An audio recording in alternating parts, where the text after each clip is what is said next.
Vamos agora entrar, depois desta segunda mesa também tão rica como a primeira, vamos entrar agora na parte final da nossa tarde. Estou aqui a tentar compartilhar a tela,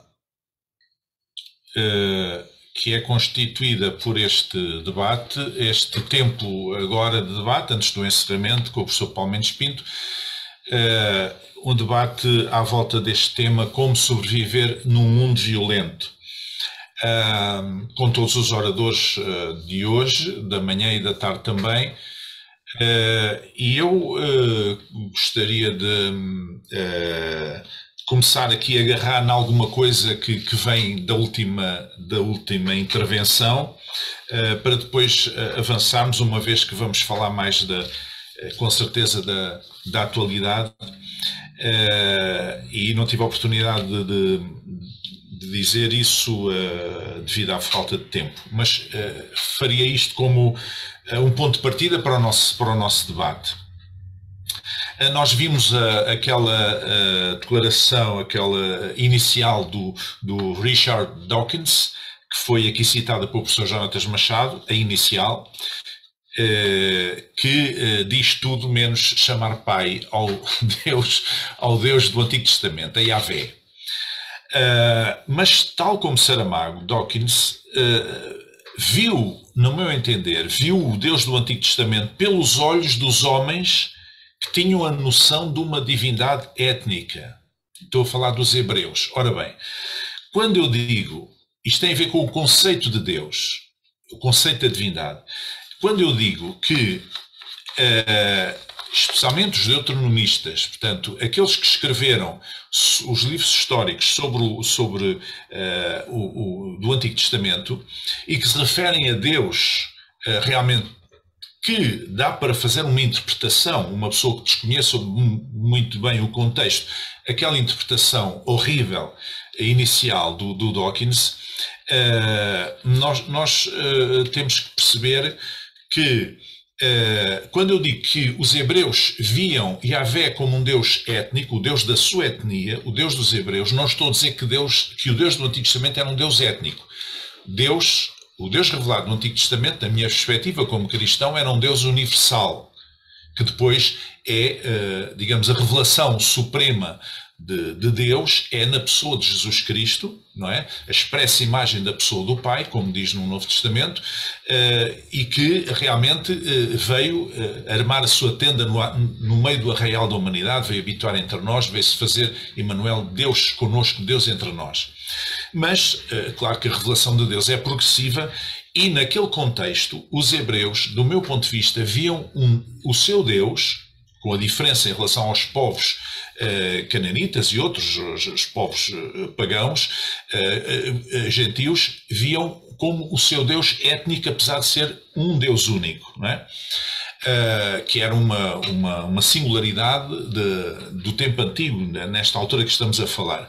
Da mesma forma como os outros deuses de cada povo, tinha vários deuses, não tinha um só, tinha vários, mas eram os seus deuses étnicos, eram os deuses dos cananitas, e eram os deuses dos midianitas, e eram os deuses deste povo, eram os deuses daquele povo. Fazia parte do seu património, da sua memória, do seu património, da sua forma de lidar com a transcendência, da mesma maneira como os hebreus olhavam para Yahvé, para o seu Deus, embora sendo único, como o Deus de Israel, até porque havia uma aliança com Abraão, e portanto em que Deus diz: eu serei o vosso Deus e vocês serão o meu povo.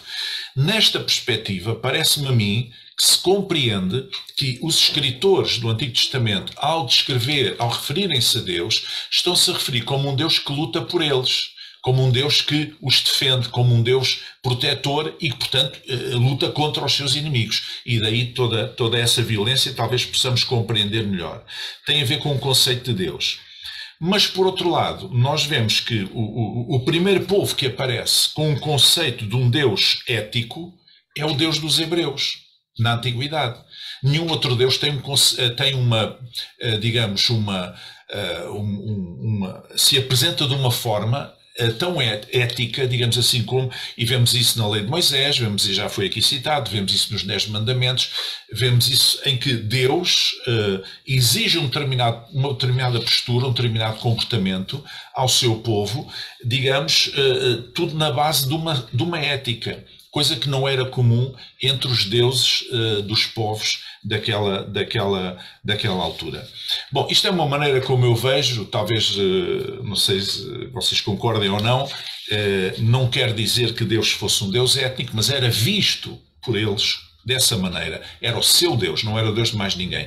E, aliás, esta ideia pode ser reforçada muito mais tarde, séculos mais tarde, quando Jesus entra na história, encarna, o Jesus encarnado entra na história humana, e nós vemos as dificuldades que ele teve para, aliás, para fazer os judeus compreenderem, e depois mais tarde a Igreja nos seus inícios, de que esse Deus era um Deus universal, era um Deus para todos, não é? Para todos os povos, para todas as nações. A dificuldade que os judeus tiveram em aceitar isso. E, de uma maneira geral, nem sequer o aceitaram. Portanto, na cabeça deles, o Yahvé era um Deus étnico. Não era um Deus universal, era o Deus deles, só deles. E, portanto, como era o Deus só deles, era uma arma que eles tinham, a melhor arma que eles tinham para combater os inimigos e para os defender também. Eu penso que se nós olharmos para nesta perspectiva, compreendemos melhor a narrativa, ou determinado tipo de narrativas, nessa literatura deuteronomista de que o professor Porfírio Pinto aqui tão bem sublinhou esta manhã.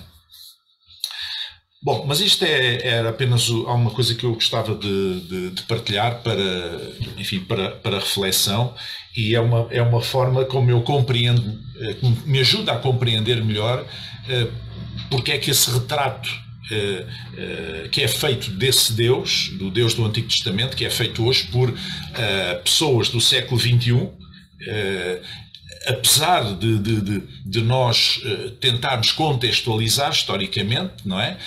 Evidentemente que há uma grande distância de milhares de anos entre esses escritos e o dia em que nós estamos a viver, apesar de contextualização, não deixa de ser horrível pensar na morte de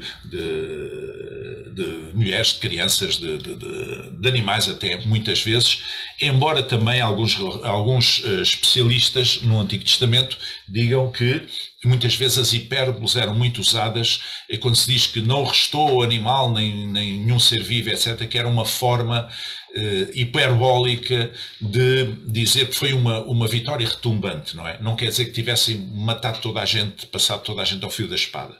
Mas, enfim, isso é uma questão que eu não domino assim tão bem, mas há quem pense isso. Como é que nós podemos viver num mundo violento? Os cristãos, segundo a oração sacerdotal, chamada oração sacerdotal de Jesus, lá em João, no Evangelho de João, ele ora ao Pai dizendo: Pai, não peço que os tires do mundo, mas livra-os do mal. Portanto, a Igreja está neste mundo com uma determinada função, senão já não estaria aqui, e portanto está aqui a fazer alguma coisa. E, portanto, mas há havia uma preocupação em Jesus em que os seus discípulos fossem libertos do mal. Nós podemos incluir no mal a violência, naturalmente, que é uma coisa que não pode ser considerada boa, tem que ser considerada uma coisa má, uma coisa negativa, pela carga de destruição que tem. Portanto, nós estamos neste mundo, não lhe pertencendo, digamos assim, ou somos cidadãos de dois mundos, digamos assim, entre César e Deus, não é? Mas, enquanto estamos aqui, na nossa condição de cidadãos deste mundo, nós temos que lidar com o mal, temos que lidar com um mundo que está decaído, como já foi dito, e que é violento, muitas vezes. Em vários tipos de violência, como já falámos ao longo do dia: violência física, violência psicológica, violência económica, violência social. E, portanto, como é que nós podemos sobreviver perante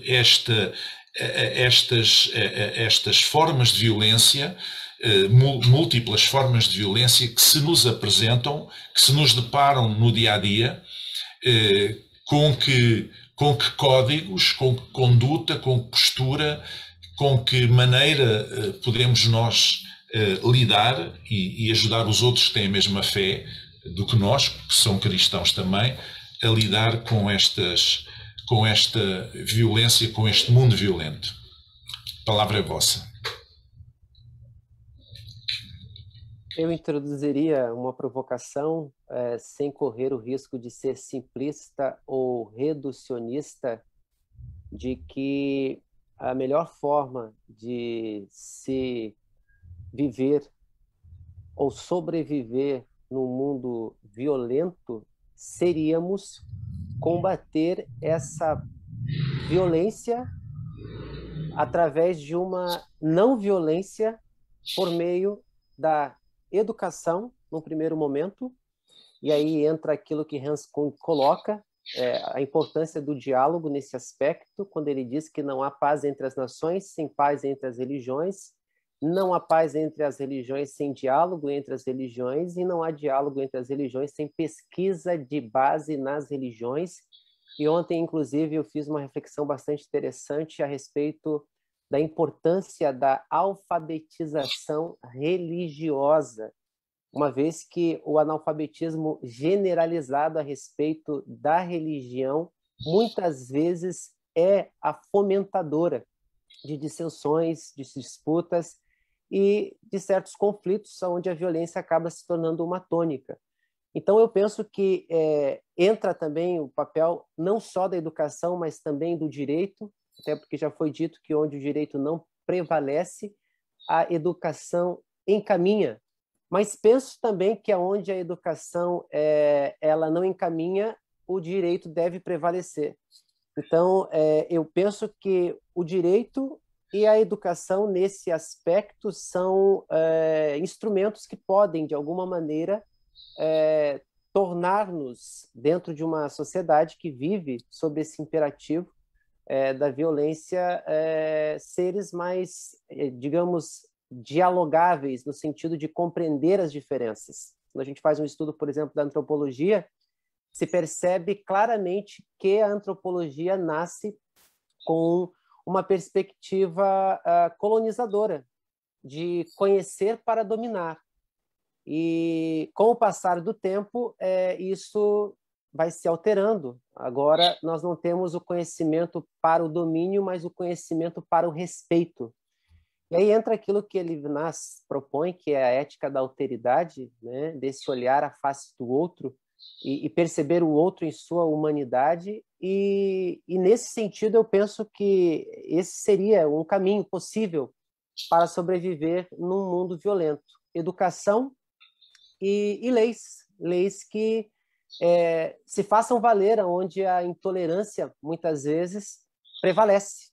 Então, é nesse sentido que eu penso que as duas podem dialogar, andar de mãos dadas, para que a gente possa viver num universo religioso, e aí até lembro a conversa de quinta-feira que tivemos com o professor José Brizos Lino a respeito da importância no aspecto cristão, já que nós estamos numa jornada de reflexão pensando a violência dentro do cristianismo, de uma teologia interreligiosa, né, de uma teologia interecumênica, de uma teologia pública, como propõe Rudolf von Sinner, que ocupe esses espaços e que se propõe a dialogar com outras teologias, né, alteritárias, distintas do cristianismo, uma vez que nós não temos apenas uma teologia, né, cristã. Se fala em teologia islâmica, se fala em teologia afro, enfim, eu acho que o diálogo é o caminho possível, né, tendo aí como base a educação. E aonde a educação não prevalece, a lei então entra e isso vai se retroalimentando para que a gente possa sobreviver nesse mundo de violência. Obrigado. É curioso que a capacidade de lidar com o mundo violento de uma forma original ou pelo menos diferente ou de uma forma não violenta, um dos exemplos mais flagrantes que nós temos na história não é cristão, é o Gandhi. O Gandhi, o apóstolo da não violência, né?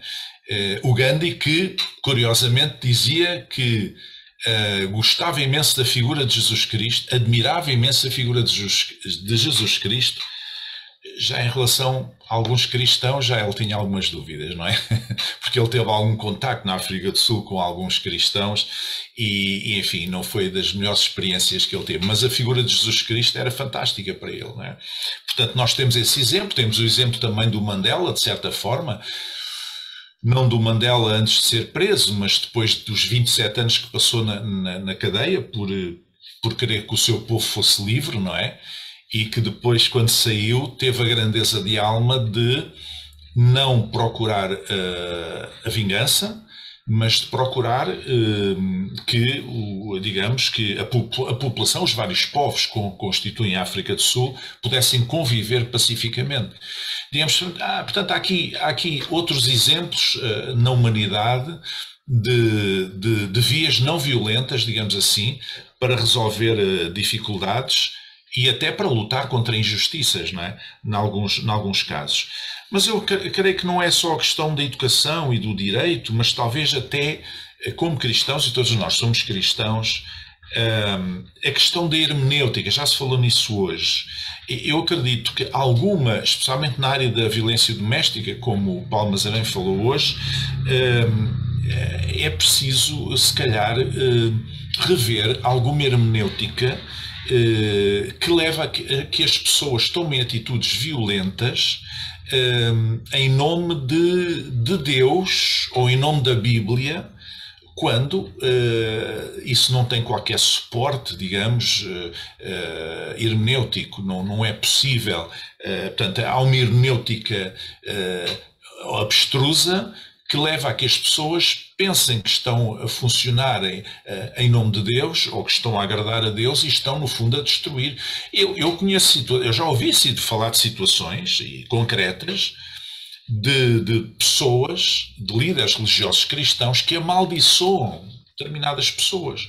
Isto é um exemplo muito simples. Ora, como é que é possível um cristão, nem é preciso ser mais a mais um líder, um pastor, amaldiçoar pessoas, fazer oração a Deus para que aquelas pessoas tenham uma vida negra, para destruir a vida daquelas pessoas? Isto não é bíblico, não tem qualquer suporte bíblico, não é? No entanto, essa pessoa recorre lá a uma frasezinha do Novo Testamento completamente descontextualizada para justificar essa oração diabólica, digamos assim, e idiota, não é? Porque isso é uma oração que não passa do teto, como devemos imaginar, e com base no contexto geral do Novo Testamento, não passa do teto, para fins negativos. Portanto, e há muita gente a fazer isto, e até mesmo em matéria de família e de violência doméstica, muitos homens que exercem violência doméstica sobre a sua mulher ou os seus filhos em nome de Deus ou em nome de determinadas passagens da Bíblia. Portanto, isto também tem que ver com uma hermenêutica que por tradição tem sido, em alguns contextos, tem sido mantida viva e que precisa ser desmistificada, não é? Não acham que será assim também? Posso intervir? Precisamente em relação à hermenêutica. Aquela frase há pouco citada, acerca do Deus do Antigo Testamento, mantém um preconceito que já vem do século II de Marcião, que não queria saber nada do Deus do Antigo Testamento, que era um Deus violento, etc. Mas realmente é tudo uma questão, isto passa muito por a questão da hermenêutica, porque o Antigo Testamento não tem só uma imagem de Deus, tem muitas imagens de Deus. E foi aquilo que eu quis mostrar ao partilhar aquelas perspectivas dos textos deuteronomistas, dos textos sacerdotais, etc. Há realmente várias imagens de Deus, enquanto os deuteronomistas adotam essa ideologia, porque Javé, como há pouco o professor Brisolino disse muito bem, Javé era um Deus nacional, como cada nação ali à volta tinha o seu Deus, não é? Na altura não havia ainda um monoteísmo estrito, havia um enoteísmo, havia os deuteronomistas batalhavam por um culto único ao Deus Javé, não negavam que as outras nações tivessem os seus deuses. E, portanto,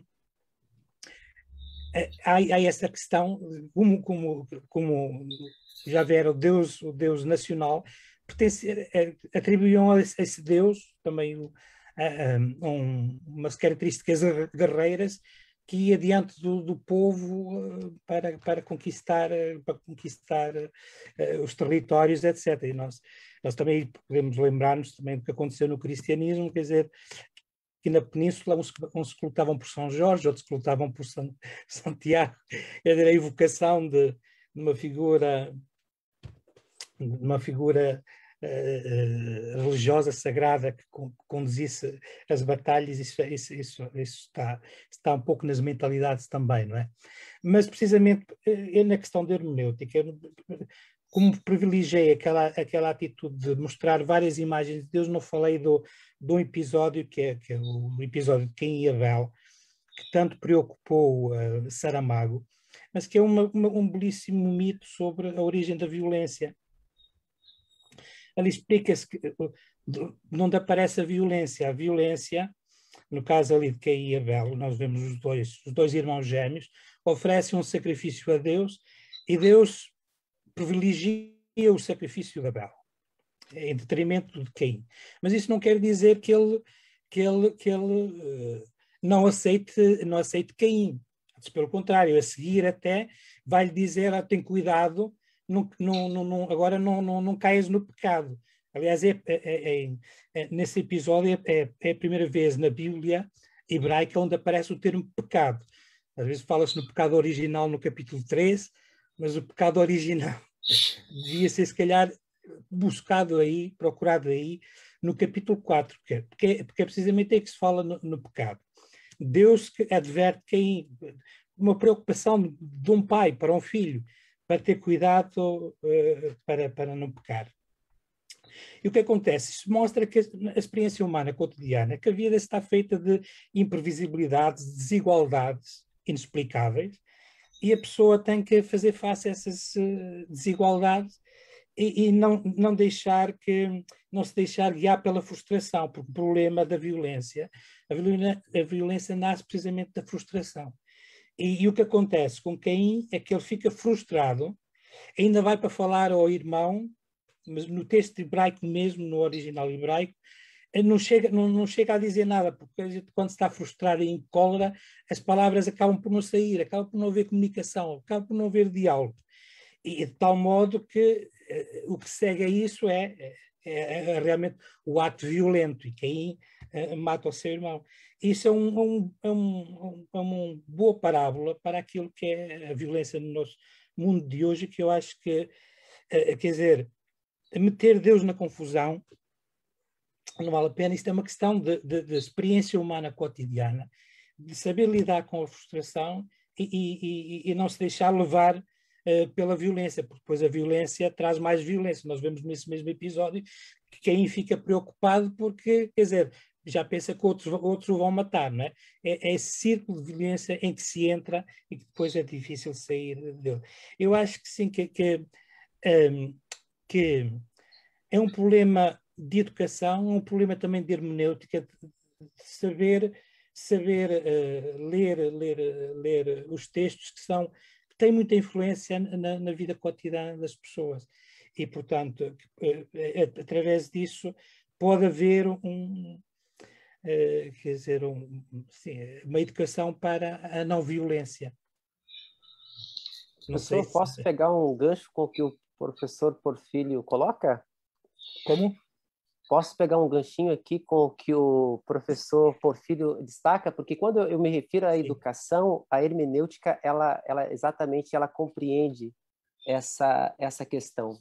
Isto é, uma boa educação teológica comporta uma hermenêutica alteritária, que faça essa leitura, digamos, crítica do texto.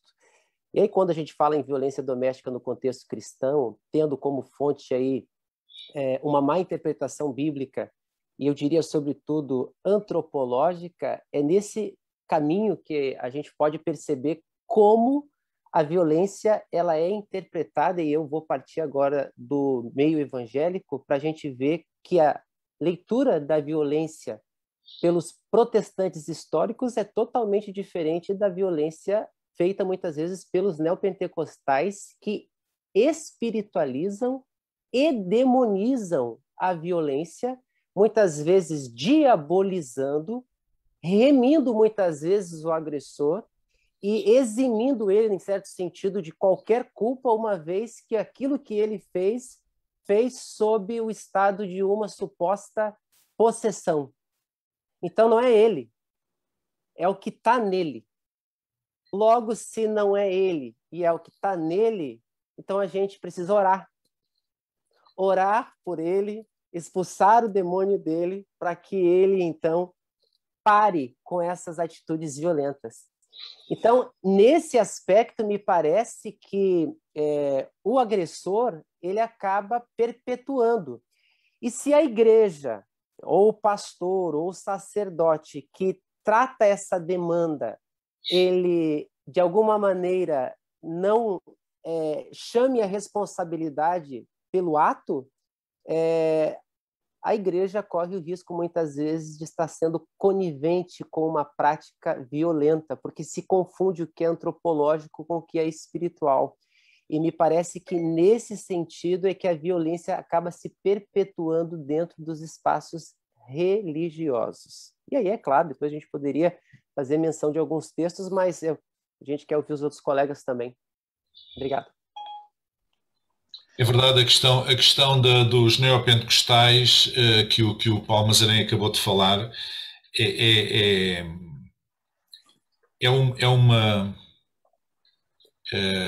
uma desculpabilização da violência e, ao mesmo tempo, é uma infantilização da fé, não é? Ou seja, o indivíduo deixa de ser responsável pelos seus atos, passa a ser uma entidade qualquer que o incorpora, então vamos orar para expulsar. Então, o indivíduo, se amanhã voltar a fazer alguma coisa de errado ou exercer alguma violência, ele não tem culpa, coitado. É um demónio que entrou, não sabe por onde, e, portanto, é uma infantilização da fé, quer dizer, e é antibíblico, porque a Bíblia fala, o Novo Testamento fala no fruto do Espírito, não é? Ou seja, e Jesus disse que conhece a árvore pelos frutos, portanto a árvore boa dá bom fruto, a árvore má dá maus frutos, não é? Mas há aqui um aspecto interessante que eu queria só realçar, que foi falado pelo Porfírio Pinto, que é a questão do Caim e Abel. A importância desse relato é fundamental na história da violência, vamos dizer assim, porque a certa altura Deus diz que o sangue dele clama desde a terra, clama a ele, a Deus, desde a terra. Portanto, isto é uma coisa absolutamente séria, não é? E eu não percebo não entendo como é que, em alguns círculos cristãos, determinadas guerras que não têm razão nenhuma de ser, que não são guerras defensivas, nem nada disso, que são ou até a pena de morte, vamos ser claros, até a pena de morte aplicada pelo Estado é desculpabilizada relativamente, portanto, assumem uma gravidade muito maior outro tipo de pecados que têm a ver, por exemplo, com moral sexual. Que para essas pessoas isso é muito mais grave do que tirar a vida a uma pessoa, não é? Ora, para uma história da violência, uma história bíblica da violência, a partir daqui nós vemos que o sangue de uma pessoa, a vida humana é tão sagrada que o sangue cair na terra, este simbolicamente falando, Deus dá conta disso, não é? Deus dá conta disso e incomoda-se com isso. E pede contas disso, que no fundo é o que acontece na narrativa de Caim e Abel. E, portanto, parece-me que muitas vezes nós estamos a menorizar aquilo que é grave e a agravar aquilo que, não é, que talvez não seja assim tão grave. Não é? Criando aqui uma gradação de pecados, digamos, que nem sequer é bíblico fazer isso, tanto quanto sei, tanto quanto conheço, não é? Uma gradação de pecados, de gravidade dos pecados, uma escala, digamos, quando pecado, a palavra pecado é tão simples como isto, significa errar o alvo. Ou nós acertamos ou falhamos, ou passamos ao lado. Se não acertamos no alvo, falhamos, seja qual for a situação. Seja qual for a situação, não é? Não há aqui gradações de pecados, nem catálogos de pecados, digamos assim. Enfim. Outra questão também que eu gostava daqui trazer à colação era a questão da violência contra as minorias, não é? Que está muito na ordem do dia, não só no Brasil, mas um pouco por todo o mundo, a violência contra as minorias. Portanto, o Humberto Eco tem um ensaio muito interessante sobre o inimigo, que diz que todos os povos precisam de um inimigo, não é? O inimigo é feio, porco e mau.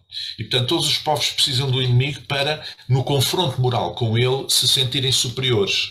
Portanto, eles são superiores, eles têm que sentir que são superiores a alguém, a um outro povo. E para isso tem que fazer uma comparação. Então esse povo tem que ser considerado um inimigo. Normalmente, às vezes é um vizinho. Aqui em Portugal, as escaramuças entre portugueses e espanhóis são históricas, não é?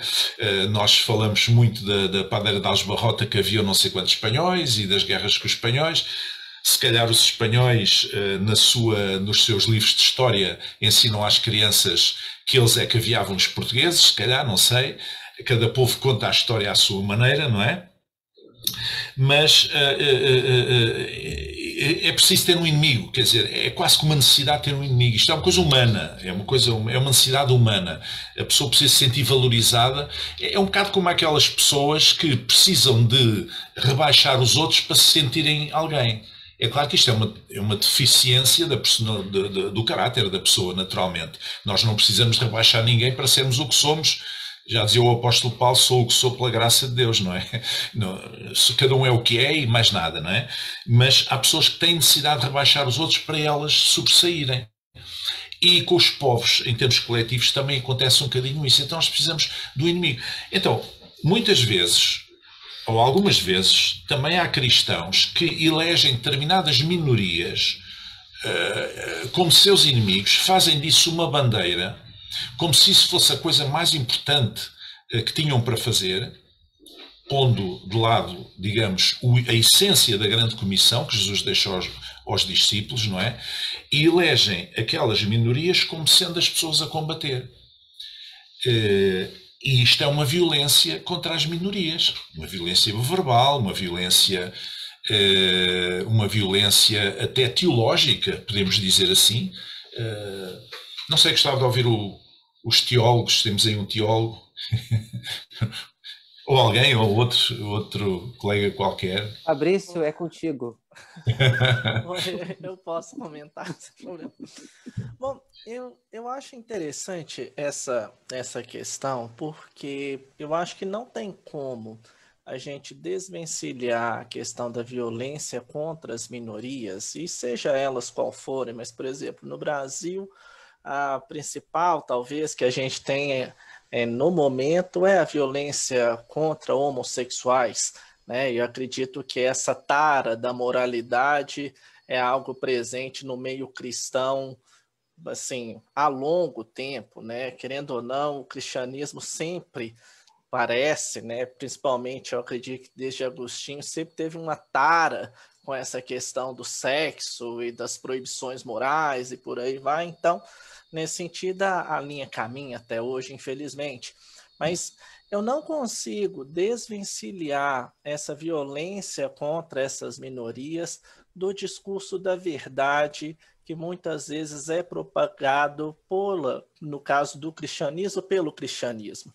Ou seja, é o discurso da verdade, a questão de que a verdade está do meu lado e o outro lado é o lado mentiroso, é o lado enganado, é o lado que precisa ser salvo, qualquer coisa do gênero, essa divisão entre um está do lado da verdade e o outro, consequentemente, não está do lado da verdade. Isso impacta em todas as relações, lógico, a questão do diálogo interreligioso mesmo é uma dessas que isso vai impactar, se vai haver um diálogo ou se vai haver uma tentativa proselitista, tudo isso vai estar em torno disso, mas no que tange às minorias, quando se parte do ponto de vista de que a verdade está do meu lado, não há necessidade nenhuma de se ouvir o outro lado, desconsiderar o outro lado. O outro lado só é ouvido no máximo para ser refutado, ou para ser criticado, ou para ser apontado e falando, tá vendo? Isso aí é nisso que eu estou combatendo e é isso que eu quero consertar. Então, infelizmente, muitas dessas violências que se há contra as minorias por parte do cristianismo, eu penso que está vinculado tanto a esse discurso da verdade quanto o discurso do medo, né? Porque aquela velha máxima de que nós tememos aquilo que nós não conhecemos. Então, por exemplo, é muito mais fácil para o cristianismo já consolidado chegar e condenar, por exemplo, a questão homossexual e não está disposta a ouvir o que eles têm a falar, o que elas têm a falar, quais as leituras do mundo, o que é o mundo para eles. Então é muito mais fácil nós simplesmente irmos lá e condenar. E esse medo que perpassa o meio cristão, que, a meu ver, é fruto dessa moralidade, esse discurso moralizante, exacerbado, que a gente construiu ao longo de séculos e que até hoje permanece, gera em muitos cristãos esse medo da aproximação. Tanto que há cursos de como se lidar com homossexuais, como que você deve abordar um travesti, como você... Todas essas questões, né, envolvendo o sexo, as igrejas estão assim cansadas de fazer cursos de abordagem de minorias, principalmente sexuais. Por quê? Porque parece que é um ser estranho, parece que é alguém assim, um alienígena que apareceu e fala, meu Deus, eu não entendo nada do que essa pessoa fala, eu tenho que me preparar para poder ao encontro dessas pessoas.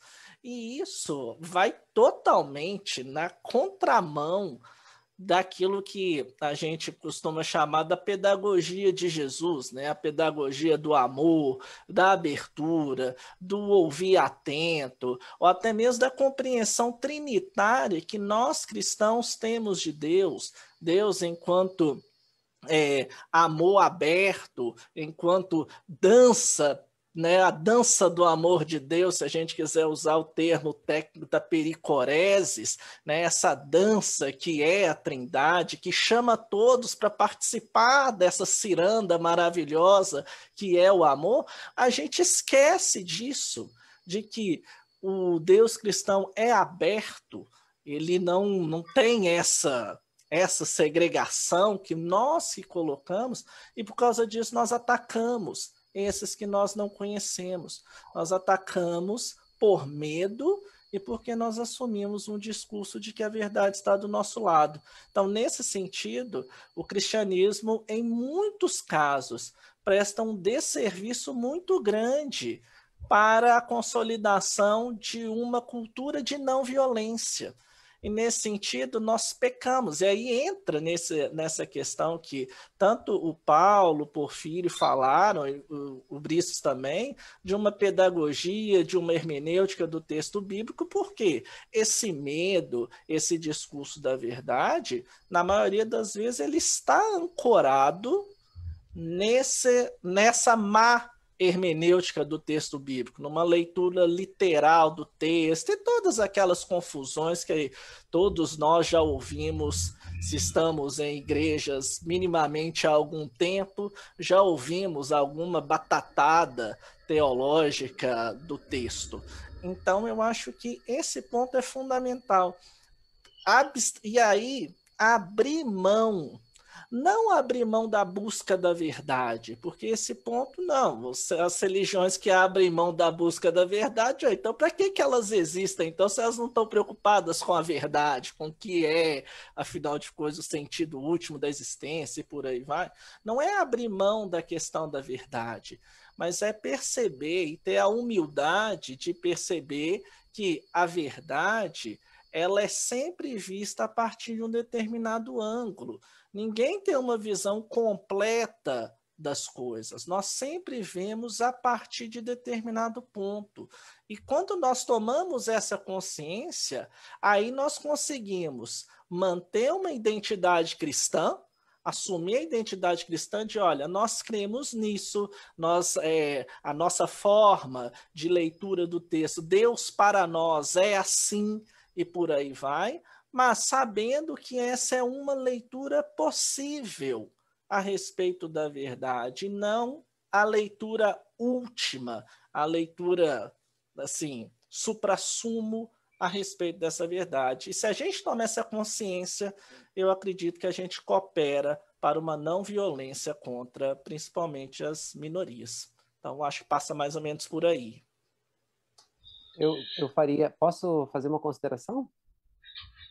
Pegando Claro. um gancho com o que o professor falou, José Brizos e o professor Velick, eu acho que é muito importante, pegando o que o Gandhi certa vez falou a um dos evangelizadores que foram até ele, né? Dizendo, olha, Gandhi, você é uma pessoa incrível, a única coisa que te falta é Jesus.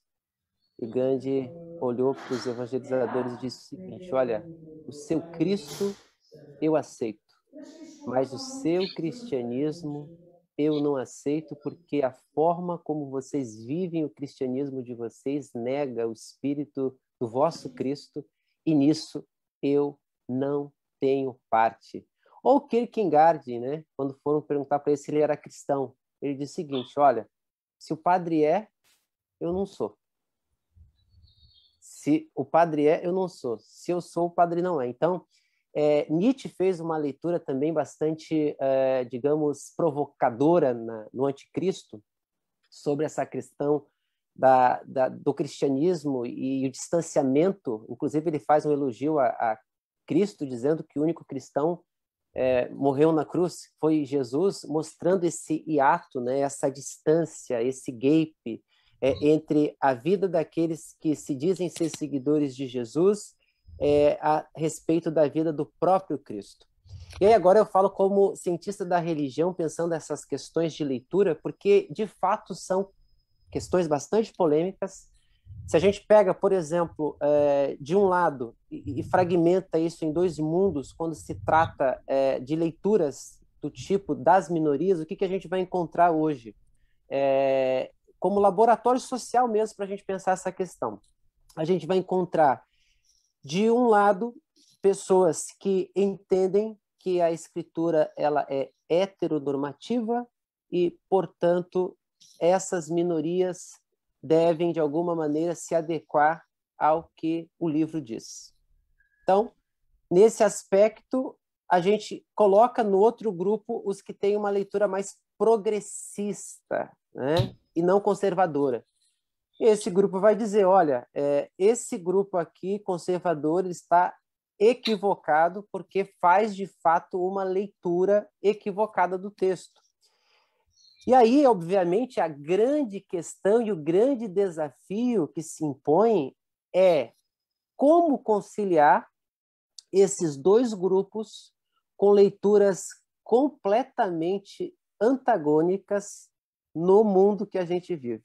E aí eu acho que isso daria horas e horas e horas de debates e de provocação, porque, de fato, eu acho que uma análise compreensiva desses dois grupos, porque uma maneira de você ler essa questão é pensar no que pensa aquele grupo que interpreta dessa forma heteronormativa a escritura.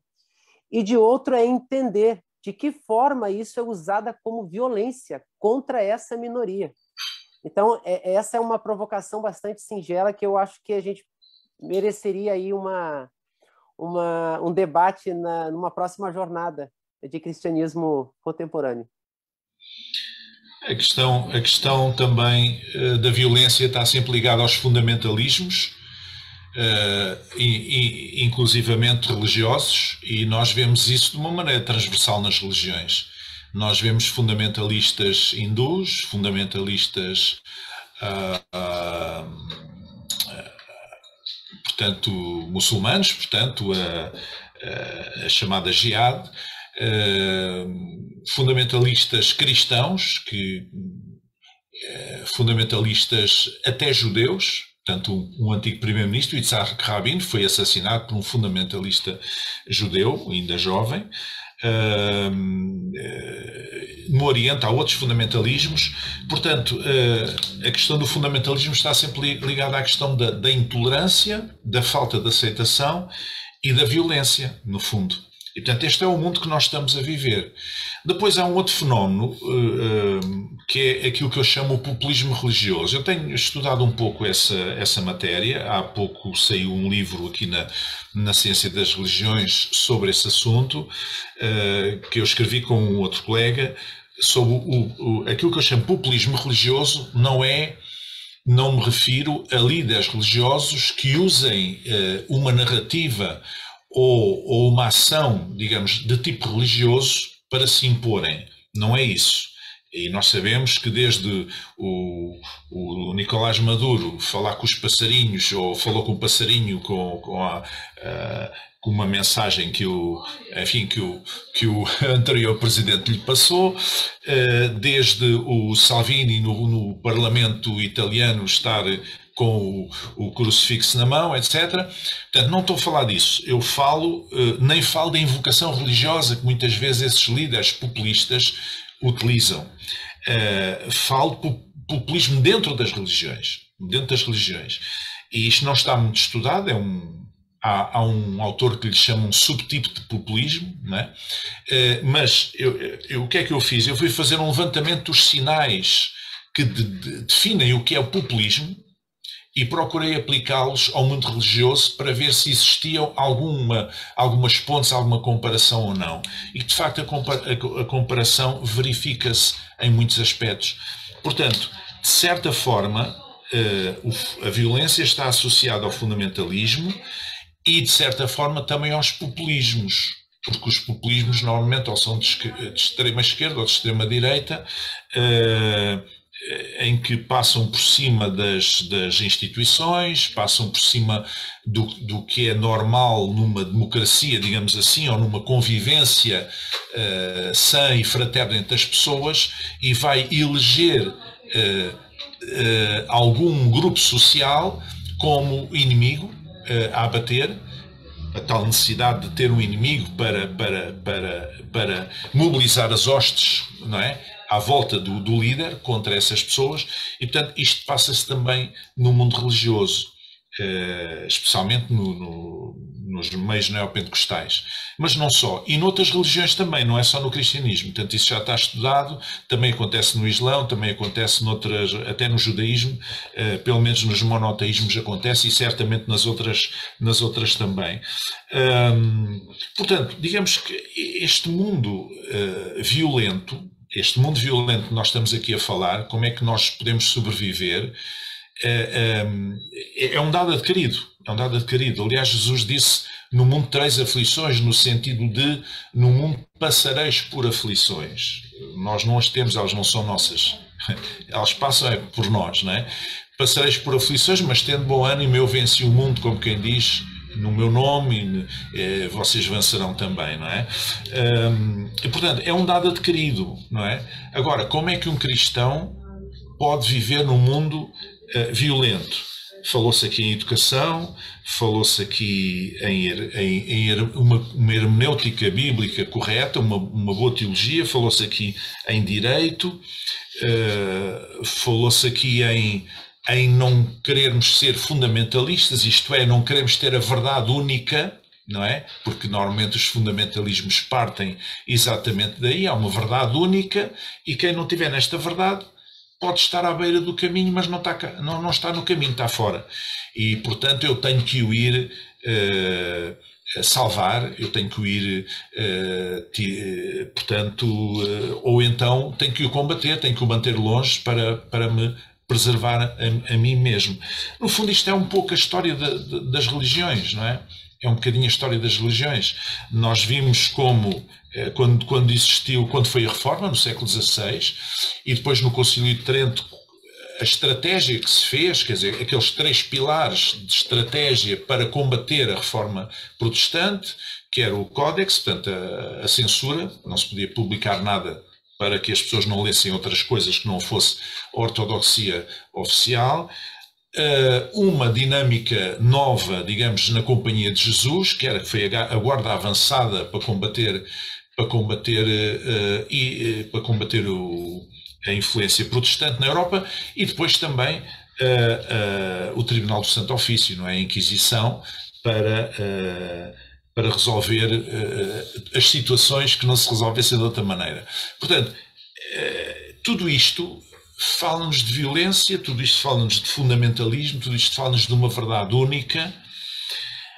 É verdade que quem é cristão pode ter, a partir de alguma dificuldade, com um certo relativismo, não é?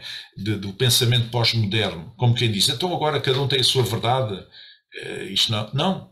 Quer dizer, o facto de ouvirmos os outros e o facto de escutarmos os outros, especialmente termos capacidade de escutar as outras pessoas, tentar perceber o ponto de vista dos outros, não nos diminui, pelo contrário, e nem toca na nossa verdade. Eu cresci num lar cristão, praticamente desde os 4 anos. Os meus pais converteram-se à fé protestante e eu comecei a frequentar a igreja desde essa altura. E hoje ainda creio nas mesmas coisas que eu aprendi a crer quando cresci. No entanto, a minha postura mudou bastante, a minha maneira de ver mudou radicalmente, mudou muito. Do ponto de vista teológico, mudou muito mesmo. No entanto, eu não tive que deitar fora as minhas convicções, digamos assim, profundas, aquilo que é realmente fundamental, e que me define como cristão, porque os outros rótulos eu dispenso, mas cristão eu não abdico, digamos, é o único que eu não abdico, no sentido de não tive de deitar fora nada. Portanto, sou a mesma pessoa, creio nas mesmas coisas fundamentais, no entanto vejo o mundo com outros olhos.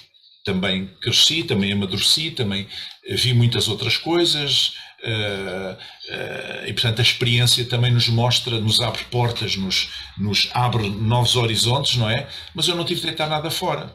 E como eu dizia, não sei se foi quinta-feira, foi um dia destes, se eu for do Benfica, agora não é muito bom ser do Benfica, mas pronto, se eu for do Benfica e for assistir a um jogo no estádio de Alvalade, no estádio do Sporting, eu não passo a ser sportinguista por ir lá ao estádio assistir a um jogo. Por amor de Deus, quer dizer, eu continuo a ser o que sou, apesar de ir àquele estádio ou qualquer outro. E portanto, às vezes as pessoas, há tanta medo se eu ouço o outro eu posso perder a fé, ou se eu vou estudar, também havia essa história, falámos disso na quinta-feira, se eu vou estudar, se eu vou para a universidade, eu não sei como é que foi com o professor Jonatas, mas eu tive a minha irmã, quando os meus pais se converteram, alguém lhe disse na igreja que não era bom a minha irmã ir e continuar a estudar. E ainda estava no liceu. E a minha mãe foi falar com um dos líderes da igreja, aconselhar-se. Depois lá continuou a estudar. Mas quer dizer, essa ideia de que se nós estudamos nós perdemos a fé, é uma ideia de quem está inseguro, quem não tem segurança, quem não tem bases. Não é? E se nós estamos inseguros, quem é inseguro não tem problema de falar, de ouvir um homossexual dizer dizer o que pensa ou de se aproximar dele, não tem medo de falar com um muçulmano, não tem medo de falar com qualquer outra pessoa, por muito diferente que seja de si, nas suas práticas, nas suas crenças, etc. Se a pessoa está segura, não tem que ter medo, mas muitas vezes é isso que acontece. A insegurança, uma certa insegurança, faz com que as pessoas se fechem. E volta aqui a questão através da educação, que é fundamental, e da educação cristã e da educação teológica, de nós percebermos, e sobretudo o respeito pelos outros seres humanos, não é? Pois se Jesus nos mandou amar o próximo, não é? Como é que nós podemos amar o próximo se nem sequer nos damos ao trabalho de olhar nos olhos dele ou de ouvir o que ele tem a dizer? Não é? Como é que podemos, se nós amamos uma pessoa, nós estamos ali para aquela pessoa, estamos dispostos a ouvir aquela pessoa, estamos ali para ajudar aquela pessoa, não é? Se nós amamos, não é? E se nós quisermos, então, resumir a grande, digamos assim, toda o cabedal cristão, teórico cristão, podíamos resumir naquele grande mandamento que Jesus disse: amar a Deus acima de todas as coisas e ao próximo como a nós mesmos. E eu costumo dizer que amar a Deus nós compreendemos, amar o próximo também compreendemos, embora nem sempre praticamos, não é? Amar a nós mesmos, temos alguma dificuldade também em assumir isso, porque achamos que isso é uma contemplação, mas se eu não me amar, eu sou chamado a amar o próximo na medida em que me amo a mim mesmo. Se eu não gosto de mim, eu não gosto de ninguém. Se eu não me amo a mim, eu não vou amar ninguém. E portanto eu tenho que me aceitar tal como sou, e eu sou uma pessoa imperfeita. E porque sou imperfeito, eu tenho que admitir que os outros também são imperfeitos. Portanto, se eu não sou perfeito, não sou o supra-sumo da perfeição, os outros, também não posso exigir dos outros que o sejam. Então isto abre o caminho para compreender que nós estamos num mundo decaído, como já foi dito, num mundo violento, num mundo imperfeito, num mundo com violência, num mundo com muita injustiça, mas ainda assim aquilo que nós temos na nossa, digamos assim, no nosso património, um património cristão, é mais do que suficiente para nos posicionarmos de uma maneira construtiva neste mundo, não apenas para nos salvaguardarmos a nós mesmos, mas também para servirmos de bênção para os outros. Porque já a Abraão Deus tinha dito para ele ser uma bênção, não é? Ser uma bênção e seria uma bênção para as nações. E portanto o propósito de Deus é esse, à partida, teologicamente falando, que os cristãos não estejam entrincheirados numa trincheira, não estejam fechados um bocadinho como no tempo do monaquismo, não é? Para fugir da corrupção do mundo e da igreja naquela época, as pessoas iam-se fechar dentro dos muros de um convento, de um mosteiro, com uma regra rigorosa, com um regulamento rigoroso, para fugir da corrupção do mundo. Ora, não é assim que somos sal da terra, nem luz do mundo. Nós temos que estar no mundo, nós temos que estar no meio das pessoas, só podemos brilhar se estivermos no meio das pessoas, só podemos exercer um papel de preservação ou de evitar a corrupção total, que é o papel do sal, não é? Naquela altura nos alimentos, se estivermos no meio das pessoas. E portanto, para estarmos no meio das pessoas, temos que as aceitar, não quer dizer que aceitemos os seus comportamentos, mas temos que aceitar a pessoa. Eu durante muitos anos fiz clínica. Vocês sabem que eu tenho formação em psicologia e fui psicoterapeuta durante uma série de anos. E eu trabalhava numa abordagem psicoterapêutica que era a terapia centrada na pessoa, e trabalhei sempre nessa abordagem e satisfez-me completamente. E um dos princípios dessa abordagem é aquele que diz que eu, estando ali perante uma pessoa que me pediu ajuda, eu tenho que aceitar aquela pessoa, tenho que ter um olhar incondicional positivo, sobre aquela pessoa. Isto significa que, à partida, eu estou ali numa atitude de aceitação daquela pessoa. Coisa diferente é eu aceitar os comportamentos daquela pessoa, ou as ideias daquela pessoa. Isso é outra coisa. Mas eu tenho que distinguir as ideias da pessoa em si, não é? E, afinal de contas, Jesus morreu no meio de 2 ladrões e estendeu a mão da salvação a um deles, não é? Bom, não sei, estamos quase... Já agora, perdão, sim, só dizer uma coisa, isto ainda a propósito. Eu estou a ouvir uma música, não sei de onde vem, mas tudo bem. A propósito ainda de palavras e de Abraão também, a música está muito alta. Ouvem a música? Não. Eu peço desculpa, então deve ser comigo. Bem, não. Peço desculpa. Eu não sei o que é isto. Mas nós estamos a ouvi-lo bem. Sim, pronto. Eu vou falar mesmo por cima da música que estou a ouvir. Não, isto a propósito, eu ouvi a sua primeira intervenção da tarde e eu pensava, bem, e Cristo encarnou. E logo de seguida, o José Bricelino fala precisamente da encarnação de Cristo. E eu penso muito, Cristo ao encarnar, de que forma, ainda no seio da sua mãe, de que forma é que ele escutava as palavras da mãe. Ele certamente escutava as palavras de José, ele escutava, e foi assim que ele foi aprendendo também a falar, e depois fez o que fez, com toda a transformação do que era a linha do Antigo Testamento, que também faz parte, naturalmente, da mesma tradição. E eu acho que isso é absolutamente fundamental para compreendermos o papel do cristianismo, porque não há cristianismo sem Cristo.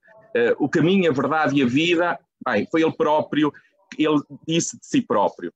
E eu, a propósito das minorias, estou-me a lembrar, e também de Abraão, lembrei-me de um insuspeito progressista, o Dom Helder Câmara escreveu há muitos anos o livro O Deserto é Fértil, onde fala precisamente das minorias abraâmicas, aqueles que, como Abraão, acreditam contra toda a esperança.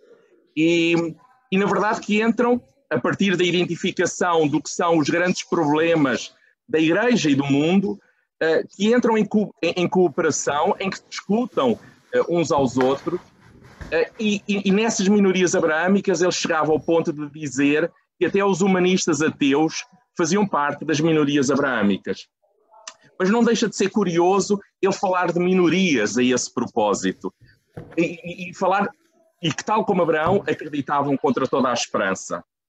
Na verdade, há hoje problemas graves no mundo, para os quais é necessário haver respostas efetivas, e eu francamente creio, e aliás o professor Jonatas Machado, a quem eu saúdo, então ainda assistente de Direito Constitucional, logo no meu primeiro ano, em 1988, na Faculdade de Direito de Coimbra. E, na verdade, o cristianismo, eu não tenho dúvidas em afirmar que teve um contributo importante. Os pensadores cristãos, mesmo na leitura que foi feita do Antigo Testamento, na verdade, mesmo aí percebe-se que há uma perspectiva diferente. Mesmo a lei de Talião, enfim, já era um avanço para a época, não é? Porque já não era avançar para além daquilo que tinha sido a punição injustamente infligida.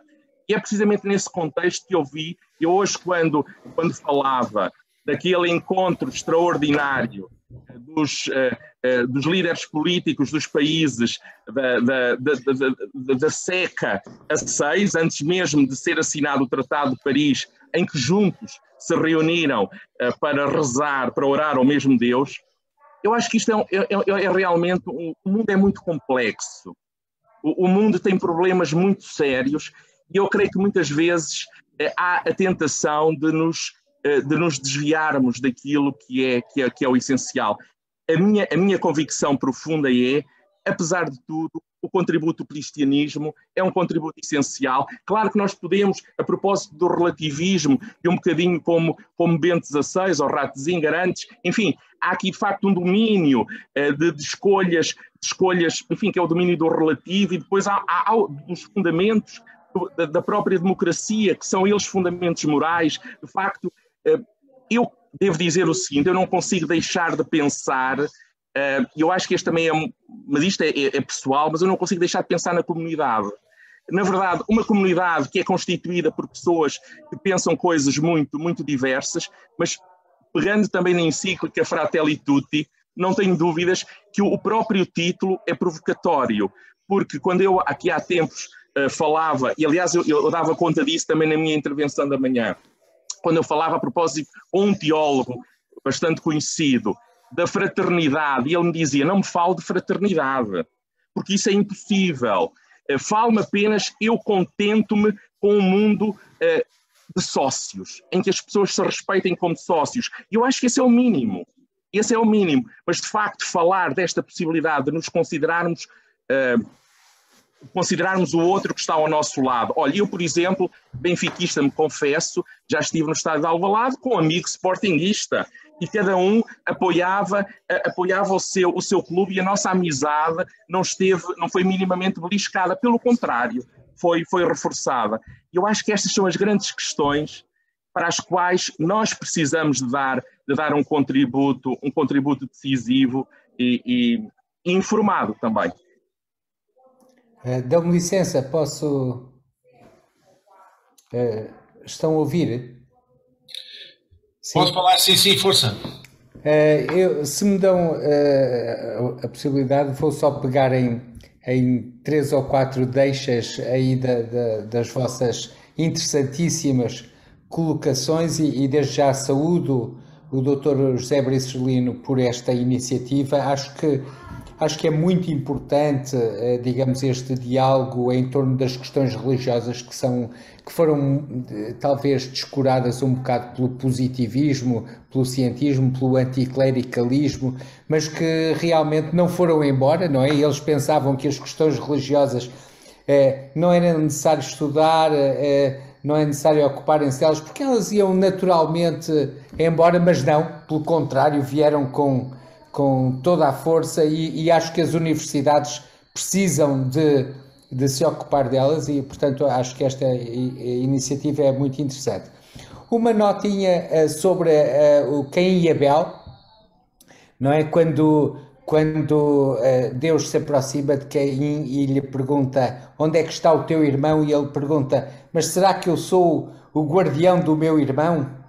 Não é? Lá está. E o silêncio de Deus dá como implícito que sim, não é? Que nós somos responsáveis pelos nossos irmãos e, portanto, há de facto um espaço para a fraternidade, porque nós somos responsáveis pelos nossos irmãos, não é? Nós somos responsáveis pelo outro, mesmo pelo desconhecido, e essa também é a mensagem da parábola do bom samaritano, não é? Era um indivíduo estranho do ponto de vista religioso, estranho do ponto de vista étnico, mas que se aproxima quando vê alguém desconhecido, e não foi ele que criou o problema, não foi ele, não é? Mas ele viu ali um irmão, não é? E foi isso que Jesus chamou a atenção, porque os outros que eram religiosos e que iam lá para o templo, ou vinham do templo, ou iam muito ocupados e não viram ali o irmão, de facto, o samaritano viu ali o irmão, viu ali o próximo, não é? E amou o próximo e investiu no próximo, deu o seu dinheiro e disse, eu sou o guardião do meu irmão. E, portanto, esta atitude eu acho que é muito importante do ponto de vista da vivência num mundo violento, não é? Aqueles que sofrem, ainda agora acabei de ver que em Cabul houve uma bomba que explodiu e matou 40 e tal crianças numa escola, foi um ataque a uma escola, não é? E já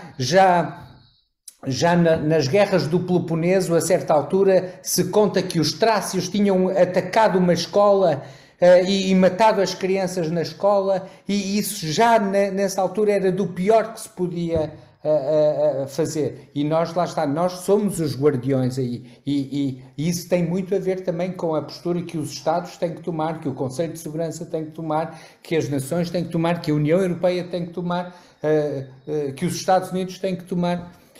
Todos nós somos guardiões do nosso irmão, portanto, no fundo, pegando aí no Caim e Abel. Depois também foi falada aqui a oração sacerdotal de Jesus, não é? Em João 17, não é? Que é uma oração muito importante. E uma das coisas que ele pede é que haja unidade entre os cristãos, que os cristãos sejam um para que o mundo creia. Para que o mundo creia. porque se não forem uns, o mundo não vai querer.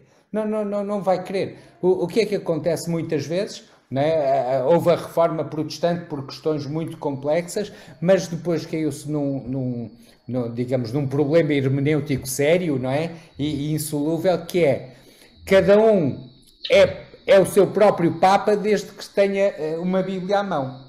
Não é? Como alguém dizia, cada um é o seu próprio Papa desde que tenha uma Bíblia à mão. Ou seja, cada um faz as suas interpretações particulares, despreza o magistério, despreza tudo aquilo que já era adquirido durante séculos e que já era o produto de muita reflexão que nós muitas vezes nem fazemos a ideia. E quando nós vamos ler, digamos, as reflexões que foram feitas muito antes da Reforma Protestante, nós vemos que realmente há muitas posições ali que, se nós as compreendêssemos verdadeiramente, se nós as conhecêssemos e compreendêssemos, porventura não seríamos tão dogmáticos e tão radicais, mesmo na nossa abordagem de outros cristãos e, desde logo, da Igreja que existia há mais de 1500 anos antes da Reforma Protestante. Portanto, no fundo, eu acho que o estar disposto a ir às fontes primárias, a conhecer o pensamento e não só ouvir falar dos católicos ou dos ortodoxos apenas pela boca dos protestantes, não é? Mas ouvi-los a eles e conhecer exatamente o que é que eles escreveram e porquê é que eles escreveram, o que é que eles disseram e porquê é que eles disseram, acho que é muito importante, e se nós fizermos esse esforço, não é, que no fundo é o esforço de alguém de um universitário, não é? É ir às fontes primárias, não é? Não ir só ler o que os outros dizem que ele disse, mas ir ver o que é que ele disse, não é? E acho que é muito importante para compreendermos de facto também. Eu próprio, lá está, também cresci num ambiente evangélico e quando comecei a ler por mim próprio, por exemplo, os textos católicos, comecei a ver que havia muita incompreensão da minha parte. Havia muita incompreensão da minha parte relativamente àquilo que os católicos realmente diziam. E quando eu comecei a ler, eu disse, se calhar isto não é tão diferente daquilo que eu acredito efetivamente. Portanto, no fundo, acho que devemos também fazer esse esforço de recuperar todo um ensino que já existia, compreendê-lo melhor e aceitá-lo e honrá-lo e estimá-lo também, não é? Estimá-lo também e apreciá-lo também. Depois, uma outra ideia que eu gostava de referir era esta, não é? Também foi falado aqui em Santo Agostinho e a questão da sexualidade, e Santo Agostinho era muito interessante, não é? Porque ele também era muito honesto acerca das suas fraquezas, não é? Ele ficou famoso por pedir a Deus a castidade, mas não agora, não é? Faz-me casto, mas não já. Não é? Não já. E é interessante que ele conta nas suas confissões, não é? Como quando ele chegava a Cartago e via aquele ambiente da cidade de Cartago com as mulheres, etc., como ele próprio ficava perdia um bocado o controlo dos acontecimentos, etc. Ora, lá está. Nós também, não é? Conseguiremos lidar com as minorias sexuais, se nós também aceitarmos muitas vezes as nossas próprias fraquezas sexuais e a nossa contingência sexual, que não somos melhores, não é? Que não somos melhores, que não podemos projetar nos outros, às vezes, os nossos próprios medos, não é? E as nossas próprias inseguranças, não é? E, portanto, se calhar também devíamos ser um bocadinho mais, como Santo Agostinho, nesse aspecto, mais francos, mais abertos, não é? Não tão sobranceiros, mas realmente eu acho que as confissões de Santo Agostinho são muito interessantes, não é? Porque ele põe tudo a nu, ele realmente faz uma introspeção profundíssima e ele mostra-se como é, com as suas virtudes, mas também com as suas fraquezas, não é? Todos nós sabemos que ele vivia com uma mulher, tinha um filho, mas depois converteu-se ao cristianismo e abandonou a mulher e o filho. Ou seja, ele também ele foi santo, não é? Num certo aspecto, mas também tinha as suas fraquezas. E este é um aspecto, e com este eu queria concluir, é que realmente, se nós vemos no Velho Testamento e no Novo Testamento, e na história da Igreja, na história da Igreja no seu todo, não é? A Igreja Católica, depois as igrejas ortodoxas e os protestantes, nós não vamos ver nunca verdadeira consistência com os ensinos de Cristo. Não é? Não vamos encontrar isso em ninguém, nem no próprio apóstolo Pedro, não é? Sobre quem Jesus disse: tu és Pedro e sobre esta pedra edificarei a minha igreja. Nem nele nós encontramos a consistência. E de facto, se nós percebermos que a igreja não se constrói tanto pelos nossos méritos, não é? Pelas nossas capacidades, mas realmente é Deus que a constrói através das nossas, e apesar das nossas imperfeições, acho que também isso nos ajuda a aproximar-nos dos outros com humildade, mesmo quando eles discordam veementemente de nós, não é? Como o Richard Dawkins, e também compreender um bocado, digamos, em vez de ficarmos escandalizados com aqueles ataques dirigidos a Deus, compreendê-lo também, compreendê-los um bocado na complexidade destas questões e estar também disposto a dialogar amavelmente digamos, com ele e com outros como ele, não é? Sem o ódio teológico, não é? Como às vezes se dizia, o ódio teológico, não é? Aquele discurso de demonização que às vezes é tão perigoso, não é? Porque, repare, às vezes os protestantes não só demonizam, por exemplo, os católicos e vice-versa, mas eles já se demonizam uns aos outros. Os arminianos já contra os calvinistas e os calvinistas contra os arminianos, e já temos aí um discurso, os batistas contra os pentecostais, já é um discurso tremendo. Lá está. E o mundo não crê, o mundo olha, não é? Como dizia Hugo Grosso, não é? Hugo Grosso, até os próprios pagãos coram de vergonha quando veem isso, não é? E de facto não acreditam nisso. Pronto, eram só as minhas questões. Mais uma vez, parabéns a toda a organização e obrigado também pelas vossas colocações tão interessantes. Muito obrigado. Nós estamos mesmo, já passámos o nosso tempo, vamos mesmo ter que concluir. O professor Paulo Mendes Pinto enviou-me aqui uma mensagem que teve um imprevisto, não pode estar connosco, ele iria fazer o encerramento. De qualquer forma, eu queria apenas dizer que, do meu ponto de vista, estas jornadas foram de altíssima qualidade. Eu achei todas as intervenções dentro da sua área muito boas, muito interessantes, muito desafiadoras, muito provocadoras da reflexão. Assim, no nosso debate que nós tivemos aqui, agradeço muito a cada um de vocês, a cada um, o professor Jonatas Machado, o professor João Relvão Caetano, o professor Porfírio Pinto e muito especialmente, permitam, estes dois amigos do Brasil, o professor Fabrício Velic e o Paulo Mazarém também, além dos moderadores que nos acompanharam também.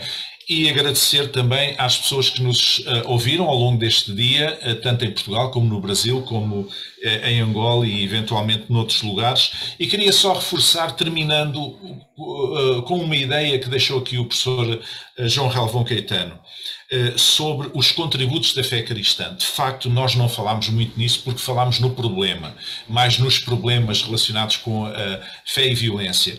Mas a fé cristã tem trazido contributos fantásticos no sentido na história, no sentido dos direitos humanos, no sentido da dignificação da pessoa humana, o que não é estranho, porque, por exemplo, a libertação da mulher ou a dignificação da mulher começou com Jesus Cristo. A dignificação da criança, enquanto pessoa importante em si mesma, começou com Jesus Cristo. Digamos, e portanto, tem havido ao longo da história muitos contributos. Às vezes eu estou em conferências e digo determinadas coisas históricas que foram um contributo de cristãos e as pessoas ficam a olhar para mim sem compreender, não sabem. Por exemplo, no outro dia eu estava numa situação com os sindicalistas e outras pessoas e eu estava a dizer, sabe uma coisa, Sabe quem é que criou os sindicatos? Não foi o Movimento Comunista Internacional. Quem criou os sindicatos foram os metodistas ingleses, os protestantes ingleses, os metodistas, na sequência da Revolução Industrial, para defender as pessoas, as crianças e as pessoas que não tinham horário de trabalho, etc. E as pessoas ficavam a olhar para mim. E quando digo isto, digo a Cruz Vermelha, sei lá, imensas coisas,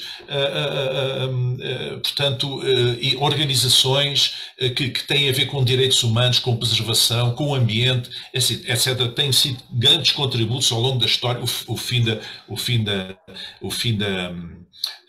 escravatura, enfim, todas essas coisas, grandes contributos que a fé cristã trouxe à história.